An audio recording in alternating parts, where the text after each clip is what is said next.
Harka fuunee akka martan kabajamtoota hordoftoota Jirraa Miidiyaa Neetwoork. Jirraa Miidiyaa Neetwoork irraa oduuwwan gaggabaaboo torban kanaa qabadhee isiniif dhiyaadheen jira. Oduu waliin ani Lubee Girmaati.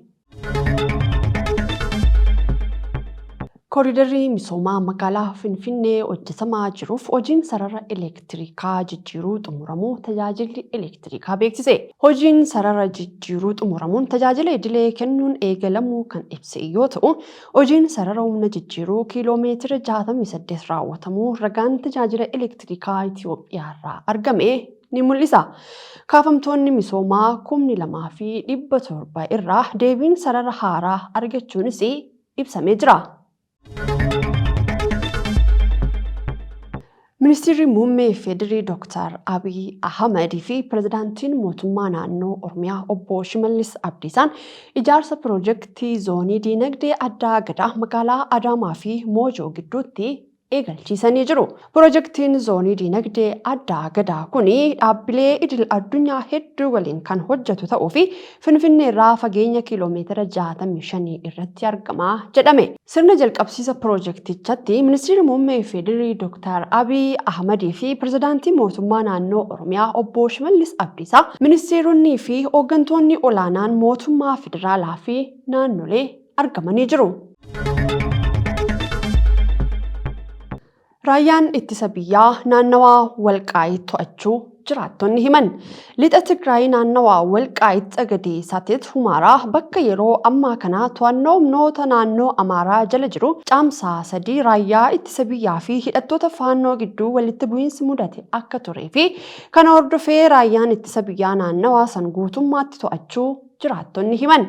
Naannawaa kanatti kanaan dura raayyaan ittisa biyyaa akka hin turree fi milishaa fi poolisii naannoo Amaaraa to'achaa akka ture jiraattota wabeeffachuudhaan riippoortar gabaasee ture.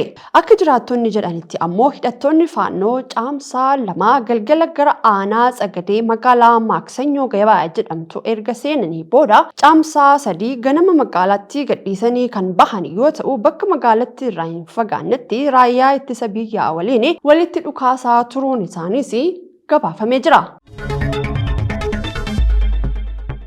Oduu biyya alaatiin ammoo Ameerikaan qorannoo ajjeechaa jaalbattee Urgeessaa irratti gaggeeffamu danqaa malee akka raawwatu nan tumsaa jette. Imbaasiin Ameerikaa Finfinneetti argamu Komishiniin Mirgoota Namooma Itoophiyaa qorannoo ajjeechaa jaalbattee Urgeessaa irratti gaggeessaa jiru xumuruudhaaf gufuun isa mudachuu hin qabu jedhee jira. Imbaasichi ibsa kana kan baasee kibxata darbe Addis Standard Komishinichi qorannoo ajjeechaa battee Urgeessaa irratti magaalaa Maqiitti gaggeessaa ture addaan kutuudhaaf dirqamuu gabaasuu isaa hordofeeti. Komishiniin mirga namooma Itoophiyaa dhimma ajjeechaa qondaala siyaasaa ABO jaalbattee Urgeessaa irratti ragaalee hirmaannaa qaamolee nageenyaa mootummaa agarsiisan sassaabuu erga eegalee guyyaa 3 booda qorannoo jalqabe akka addaan kutuuf dirqamu xalayaan komishinichi Pireezidaantii Shimallis Abdiisaa dabalatee mootummaa naannoo Oromiyaaf erge mul'isee jira.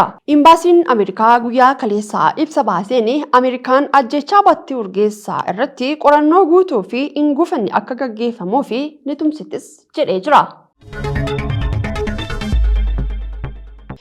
Dhaabbanni TikTokii seera uggura mootummaan Ameerikaa tibbana raggaase irratti himata bane. Mootummaan Ameerikaa abbaa qabeenyummaa dhaabbata Chaayinaa ByteDance jedhamu jala kan jiru miidiyaan hawaasaa TikTok dhaabbata birootiif yoo gurgurame malee biyyattii keessaa ugguruudhaaf seera raggaasuu hordofee dhaabbatichi himata banee jira. Dhaabbanni TikTokii himannaa bane kana keessatti gochi kun yookaan uggurri TikTokii irratti kaa'amuuf jiru mirga yaada ofii bilisaan ibsachuu fayyadamtoota Ameerikaa miliyoona 170 ta'an kan sarbuudhas jedhee jira. Ameerikaan tarkaanfii kana fudhachuudhaaf yaaddoo tilmaamuudhaan qofa akka sababaatti fudhachuu ibsuudhaan manni murtii adeemsa mootummaan Ameerikaa itti deemaa jiru akka dhaabsisus gaafatee jira. Mootummaan Ameerikaa miidiyaan hawaasaa kun dhaabbata biyya Chaayinaa waan qabatamee jiruu fi odeeffannoo fayyadamtoota mootummaa Chaayinaaf dabarsee kennuu mala jechuudhaan murtoo kana dabarsuu ibsee jira. Waggaa tokkoon sadarkaa garaagaraatiin erga falmiin irratti gaggeeffame booda Pireezidaantiin Ameerikaa Joo Baayiden nageenya biyyaalessaa akka sababaatti kaasuudhaan baatii darbe labsii kana mallatteessanii seera taasisuun isaanis ni yaadatama. Ameerikaanii duulli lafoo Israa'el raafaatti gaggeessitu Hamaasiin akka injifattu hin dandeessisu jette. Dubbi himaan dhimma nageenyaa White House John Kirby yaada kennaniin duulli Israa'el kun kaayyoo Israa'elis ta'ee kan Ameerikaa galmaan hin gahu jedhe. Pireezidaantiin Baayiden duula raafaatiin kaayyoon biyyoota lamaanii galma gahu jira jedhanii hin amanan kan jedhanii fi duula kanarraa tooftaa biroon humnoota Hamaas hafan Gaazaa keessatti adamsuudhaaf gargaaran ni jirus jedhanii jiru. Kan hordofaa turtan Jirraa Miidiyaa Neetwoork irraa oduu gaggabaaboo torban kanaaf qabannee dhiyaanne kana fakkaata. Yeroo gaariin waliin qabaatanii ulfaadhaa jechaa Jirraa Miidiyaa Neetwoork irraa qophiilee hafan waliin turtii gaarii qabadhaa.